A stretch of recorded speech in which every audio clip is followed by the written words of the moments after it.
What's going on, guys? Nick Lesagore here, Exit 12 Homebrew in the house. It is a Sunday morning, a beautiful, hot Sunday morning, actually.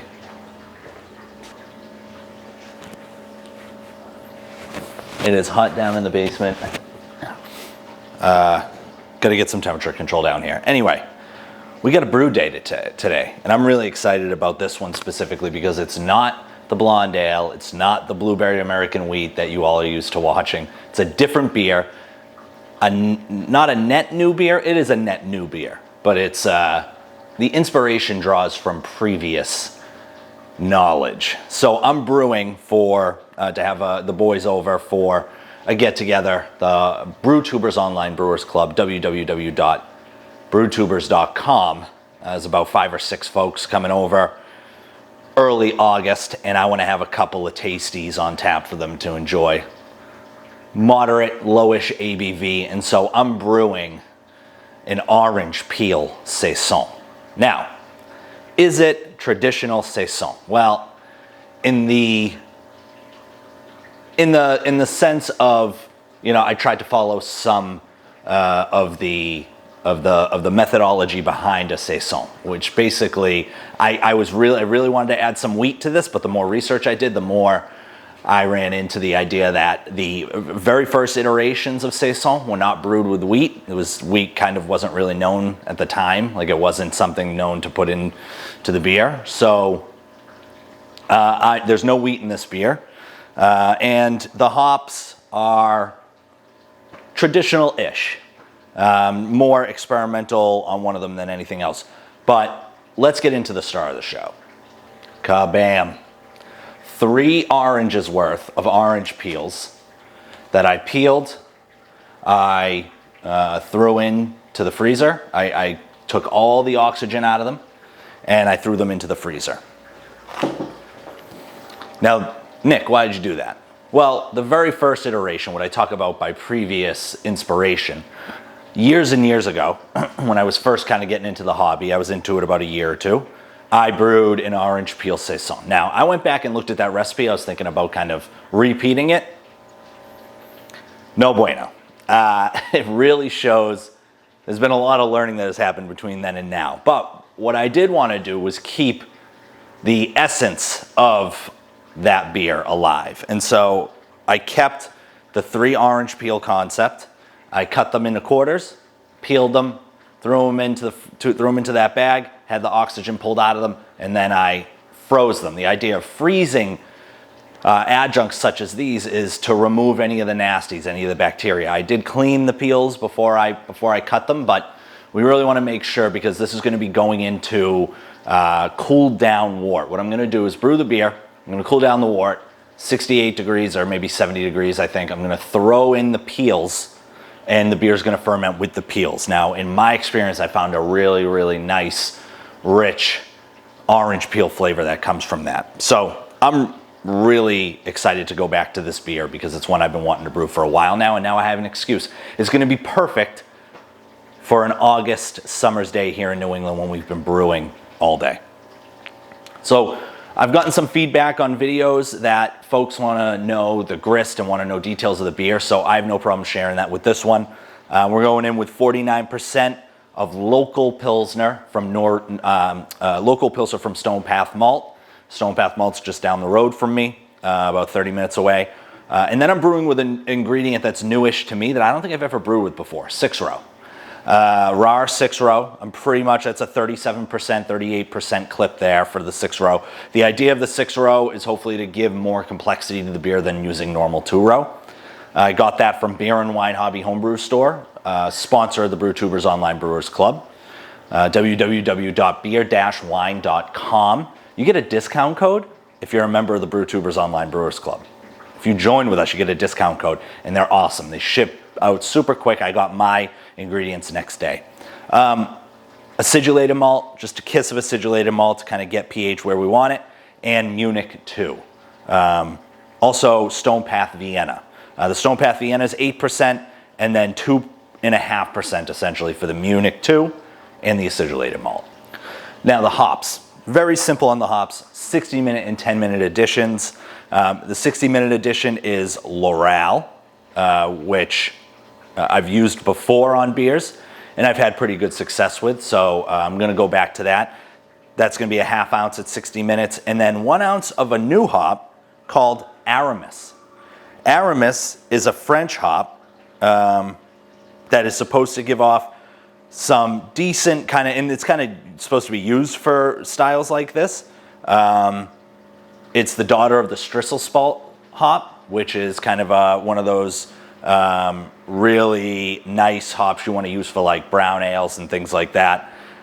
Floral and fruity is what it says, 8.1% alpha acid. So that's a new hop. I've never used it before, but it's one that I'm pretty intrigued on using.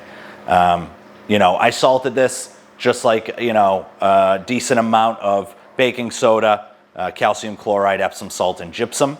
We're gonna be hitting this with Irish moss in the boil as well as yeast nutrient. Those 3 orange peels are gonna go in after. And then I'm going to be using Imperial yeast, Napoleon yeast. Now, also this is gonna be a 90-minute boil. So something to remember, longer boil, I'm gonna have a higher pre-boil volume. And so my sparge temperature, my sparge volume went up a little bit.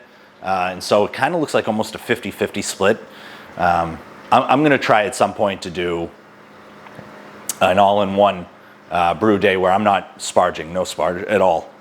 So eventually we'll see how that goes. Right now, we're really just moving along here. I'm excited to brew a different beer, brew something, you know, cool and interesting, and we'll see how this goes. So let's have let's have a fun day of brewing.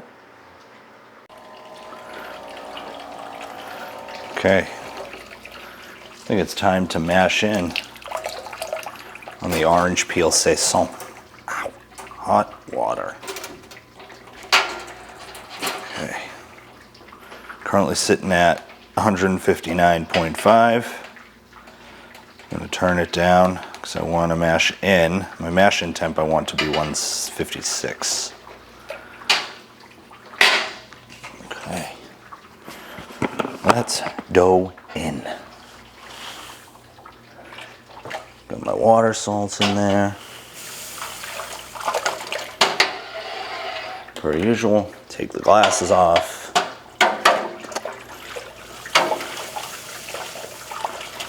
Oh yeah.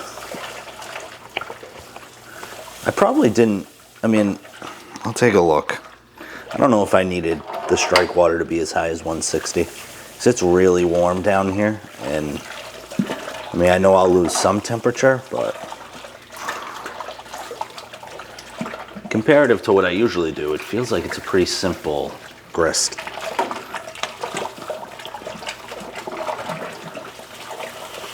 Ooh, not too fast. Some Pilsner.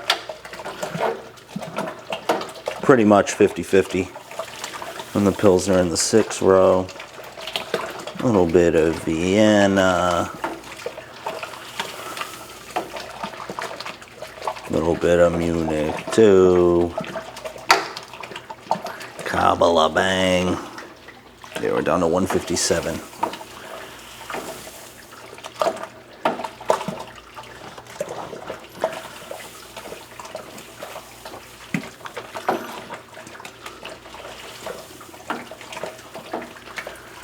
Maybe we'll get an appearance from my son today. We'll see. He's upstairs watching his tablet right now.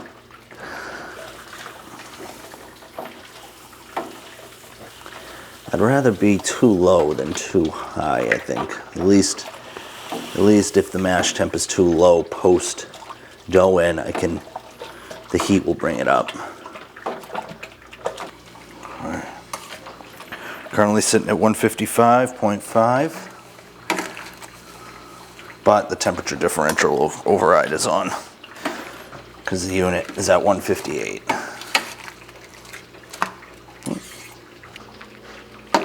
Throw the lid on, give it the 10-minute rest I normally do, and then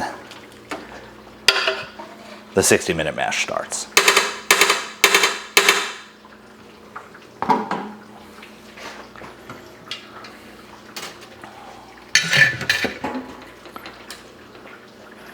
154.7, which isn't too bad, to 159.8. All right, what I'm gonna do now is I'm gonna pop this lid up.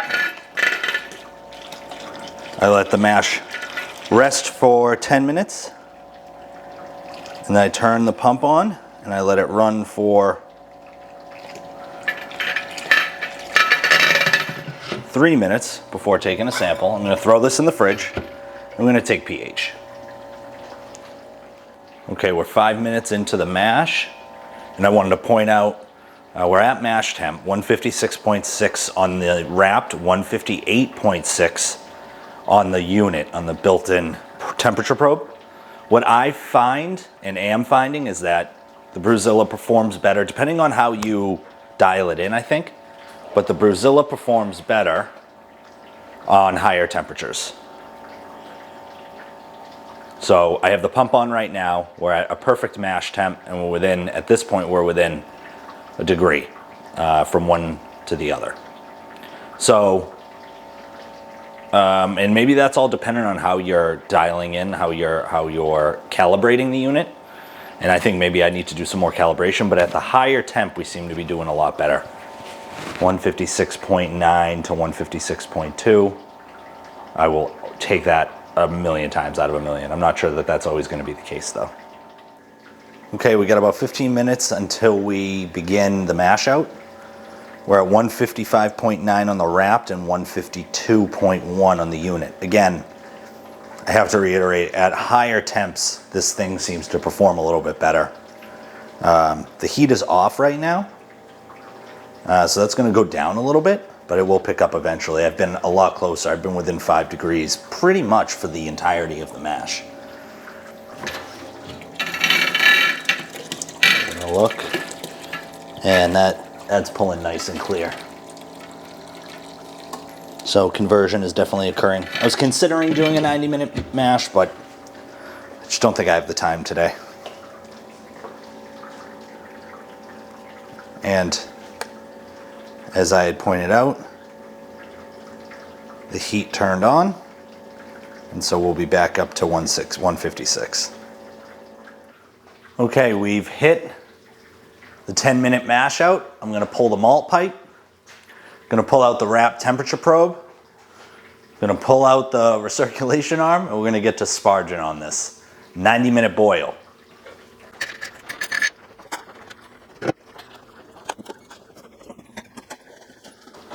We'll see how this goes with the new setup. Two brand new, well, two new to me, fermentation chambers that I just cleaned out, and I had to move my mill and my sparge setup over. So we'll see how this works out.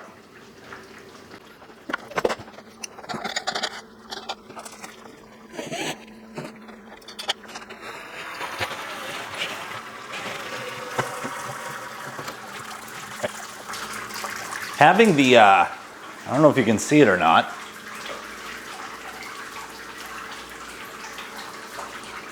Having the grain mill over here actually kind of works out pretty well. I can hang the ribbon here from my sparge setup.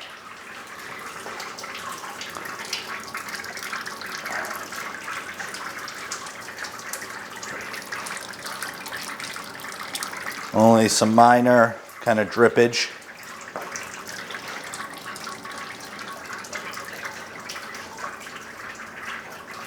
Okay, I'm gonna grab something to take a first runnings. Gravity. Okay. Go first runnings gravity. The sample. It's got some grain in it. I don't know if you can see that or not. But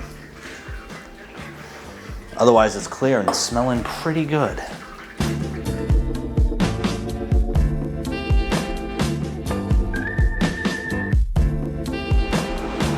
Okay, we're now working up to a boil. I hit my pre-boil volume of 8.5 gallons. I'm going to try to ferment this in the Firmzilla as we come up to a boil.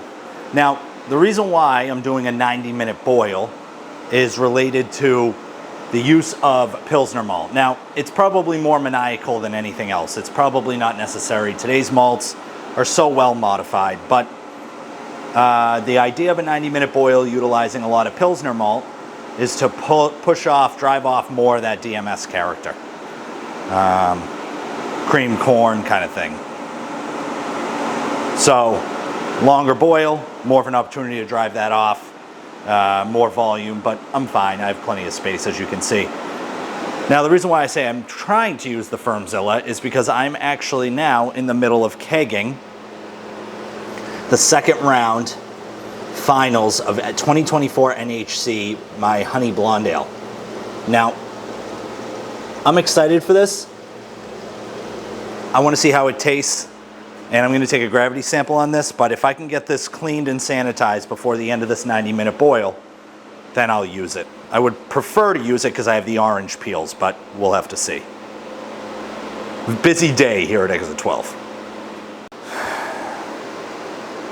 Okay. Our pre-boil gravity is 1.044. We're shooting for 1.035, which, again, high. I tried to even bring up the efficiency, I believe.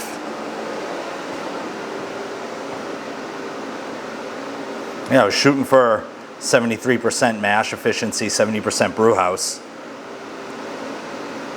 Our post-boil gravity, our OG is supposed to be 0.45. So putting this in at 1.044. Boil volume 8.5. Gives us a 5.9% beer, 92% mash efficiency. That seems very high. We'll see how the rest of the boil goes. I don't think I'm going to be adding water to this. I may have to. I only have a gallon or so of distilled water, so I don't know. I may just let it ride. We'll see. We're at 33 pounds, looking for 40, 41 to fill up the keg. Gonna measure out the L'Oreal now. I mean, it smells incredible. I don't know. 2023 L'Oreal. Makes me, the first time I smelled it at first, and I said, you know what? I need to brew with more L'Oreal.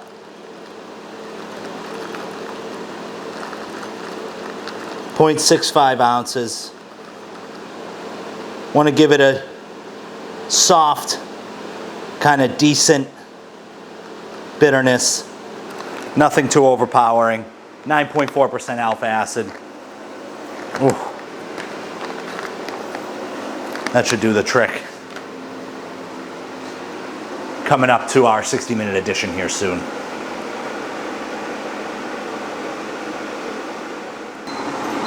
Okay, we've hit the 60-minute mark. Bam. Going in with some L'Oreal.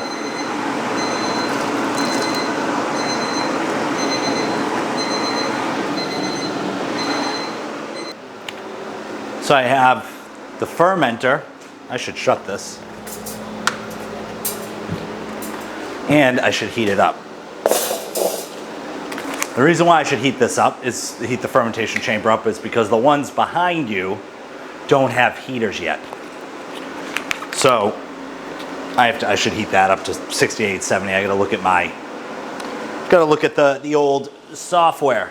With that said, I am now gonna weigh out 1 ounce of Aramis hops, French Aramis hops. Back up. And I want a little bit of a non-traditional hop. It is traditional for a Saison, but it's new.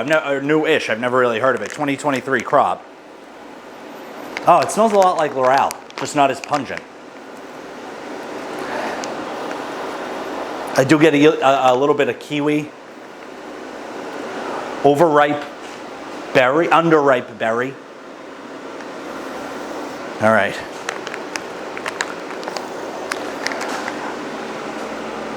I should actually probably show you this when I dump it out. All right.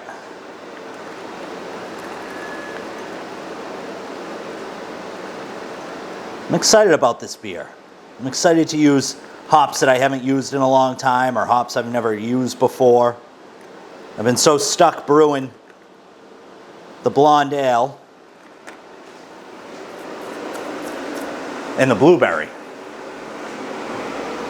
Which, don't get me wrong, those are great. I really enjoy those beers, but it's nice to go back to experimentation a little bit, you know? Bam. Gonna throw in Irish moss and yeast nutrient, and then wait till we get down to, I think it's a 10-minute mark. Okay, as you can see, we're at the 10-minute mark. As you can see, I got the chiller in early this time, which is nice. So throwing in an ounce of the Aramis hops, along with half a tablespoon of Irish moss and half a tablespoon of yeast nutrient. Okay, we got a minute left in the boil, 90-minute boil on the Saison. But I did want to show, just to pull the sample for the final round entry of the honey blonde ale. Not quite clear. I performed a staggered 3-degree per day cold crash in order to help with head retention. So I'm going to let this carbonate, get it an appropriate amount of time. I'm not going to force it. I'm going to do a 2-week carb on this, and hopefully it should be ready to go 2 weeks from now so that I can can it up. I mean, the honey comes through a little bit more, which is nice.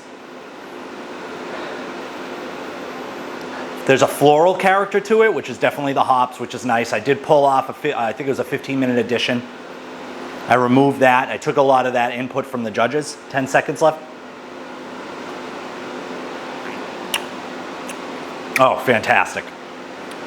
That bitterness carries through really, really nicely. This is going to be good. Okay, we're just about to start transferring the beer. Here we go. Bang. Got some nice orange peels here. 3 oranges worth. Oh yeah, nice. Smells fragrant AF.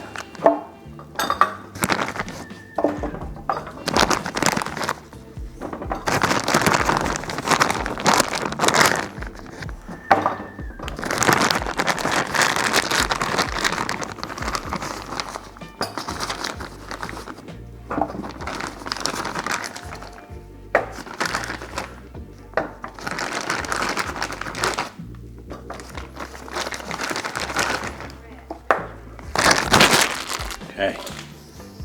Oh yeah, that smells good.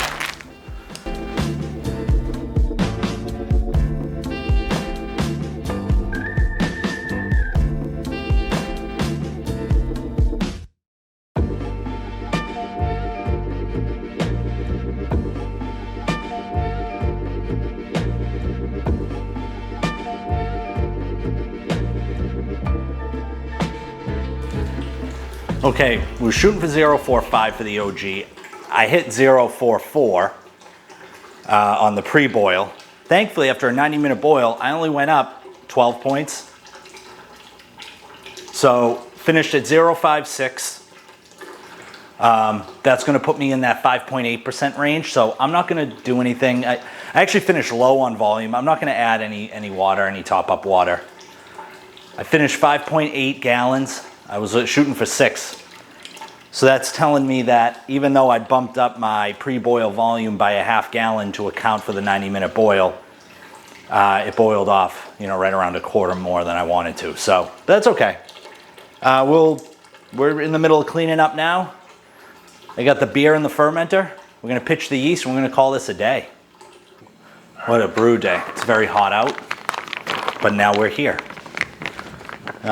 Sitting at 1.056 at 70 degrees, just what I wanted per the tilt. And now I'm gonna pitch the yeast. Manufactured May 1st, 2024. Relatively fresh. Hit it with some Sani.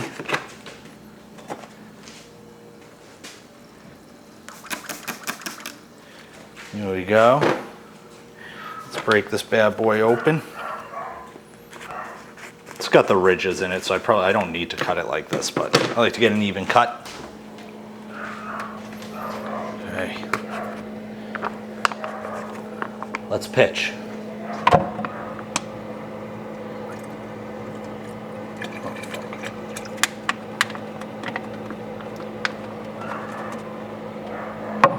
There we go. Pitch the yeast. I'm gonna throw this on gas. We're gonna call this brew day a day. Thanks again for watching, and look out for the follow-up. L'chaim.